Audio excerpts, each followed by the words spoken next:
Animal Crossing unpopular opinions. It's not an original concept, but let's see you guys slander Animal Crossing. Last night I put out a community post as well as on a bunch of my social medias. What are some of your unpopular opinions? I'm gonna read them out and I'm gonna give my opinions as to whether I agree or not. I'm not trying to invalidate any sort of opinion you might have. Opinions are never right or wrong. This is just to have a bit of fun. So without further ado, sit back, relax, and let's see what you guys have to say about Animal Crossing.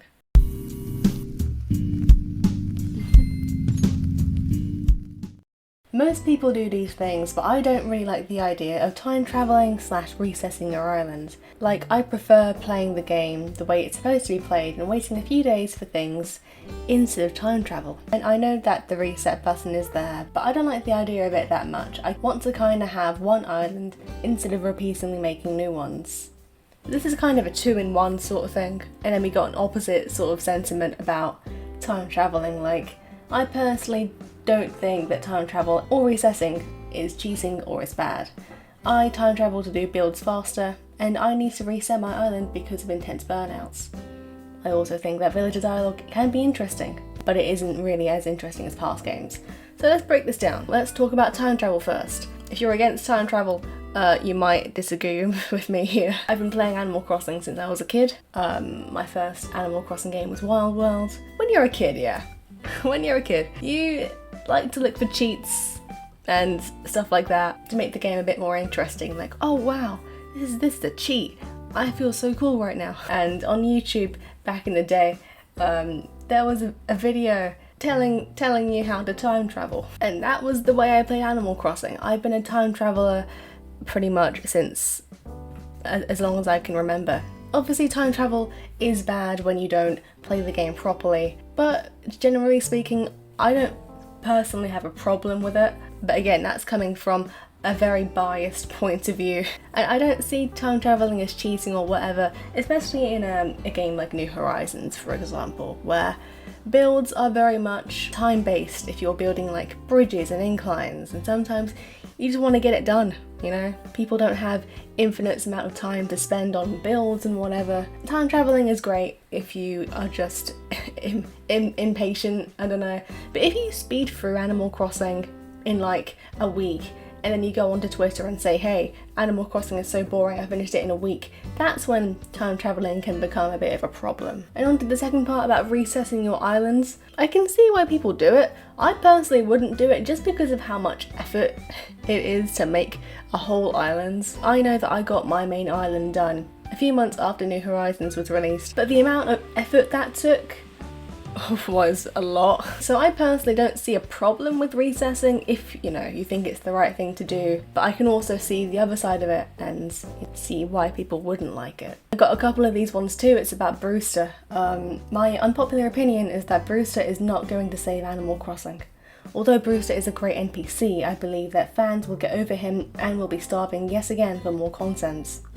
About a thing Nintendo could add in is lots more convenient things that are necessary for players. And this one as well, let's read this one out. TLDR, the stereotype that Nintendo fans are never going to be satisfied is true for most fan bases. Find a new game and stop believing that updates will save the game for you. You're going to set yourself up for disappointments. Updates aren't what's keeping this game alive. Updates are just a bonus. I doubt Brewster or any other characters will add much to the game. People will get bored of it within 2 weeks and cry for more updates. If you spent even 100+ hours on this game, you got your money's worth, because most games have a lifespan of about 60 hours or less. If you designed your islands, got all your villagers, updates aren't going to keep you as interested as people believe it will. The only update that would add more than 10 hours would be a multiplayer one, but with Nintendo Online being awful, I don't think people would play it as much. Right, this is a double whammy. We got a specific opinion about Brewster and a specific opinion about updates as a whole. So let's discuss. Why am I not focused? There we go. In terms of Brewster, while I love Brewster, I love him, I do want him to come back to New Horizons. However, you are right in saying that people are going to get bored with him in the first 2 weeks. I give it a week, personally. But it is true, in past games, Brewster doesn't really do very much.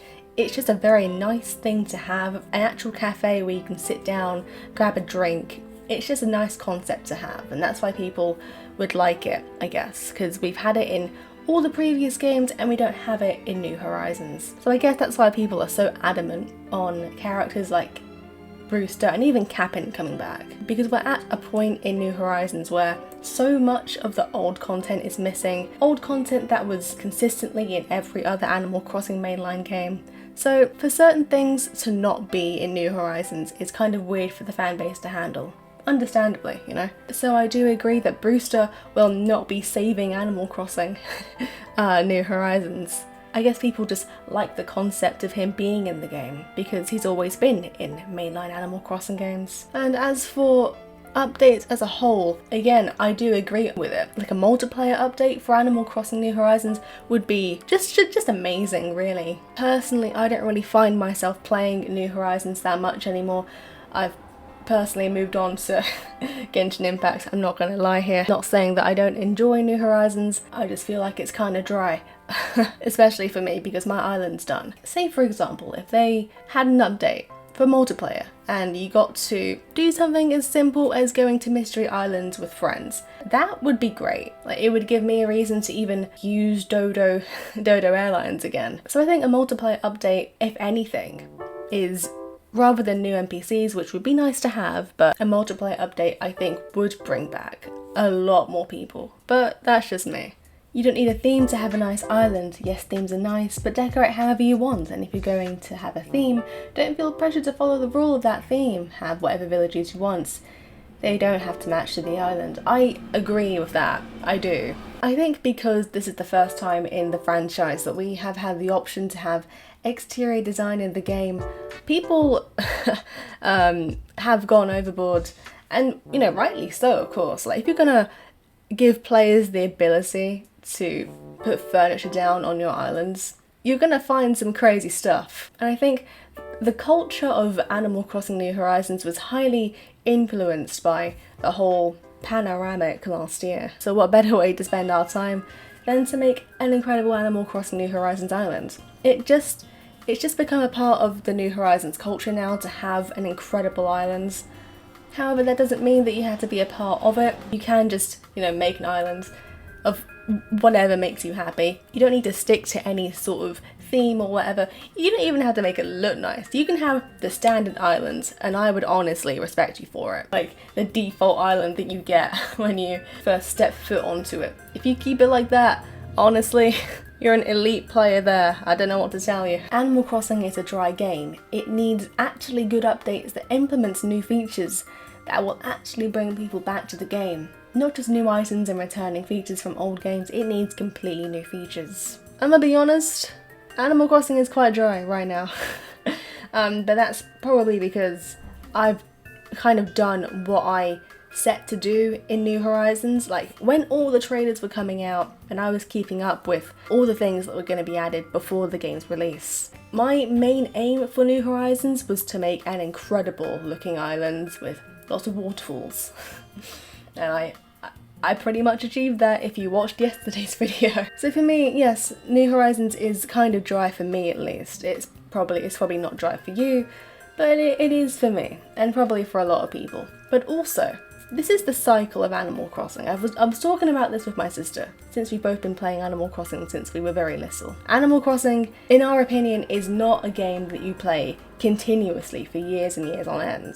Animal Crossing is kind of like a phase, a little bit. A few times a year, you'll kind of sink your teeth into it, like proper. You'll be addicted to it for months, weeks, months.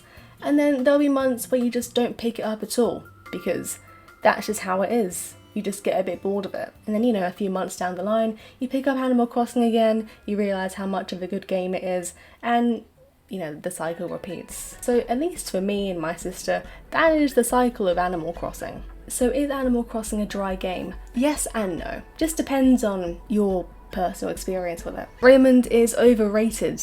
Let's talk about this real quick. Animal Crossing seems to have people seem to simp over there's a pattern here. People seem to simp over the smug villagers. For example, when New Leaf came out, Marshall got really popular, and now when New Horizons came out, Raymond became popular. What do they both have in common? Raymond and Marshall, they were both new to the franchises, when they respectively came out, and they're both smug. The Animal Crossing community simps over smug villagers confirmed. We're all just big old smug simps. Harriet may not have a purpose in New Horizons anymore, since we have mirrors to change our hair, but I still think she could return because she's so iconic. It's so sad, there's so many NPCs that most likely will not be coming back. For any of you who don't know, Harriet was a little poodle who would change your hair and stuff in previous games. I'm blurry again. Harriet, if she was to come back, this would be great. If Harriet came back, she could offer a service where she dyes our hair, like in highlights or dip dyes. That could be a thing that she could do, because we can't currently do that. So if she ever came back, that could be a purpose that she could serve. Will she come back though? Man, I don't know. I don't know what they're doing over there at Nintendo. But yeah, those were just some opinions that you guys had to say about New Horizons. What do you think? Let's start a discussion down below. What are some of your unpopular opinions? Did you agree with any of these opinions? I know I caught myself agreeing to some of these. But with that being said, thank you for watching, and I will see you in another video. Bye.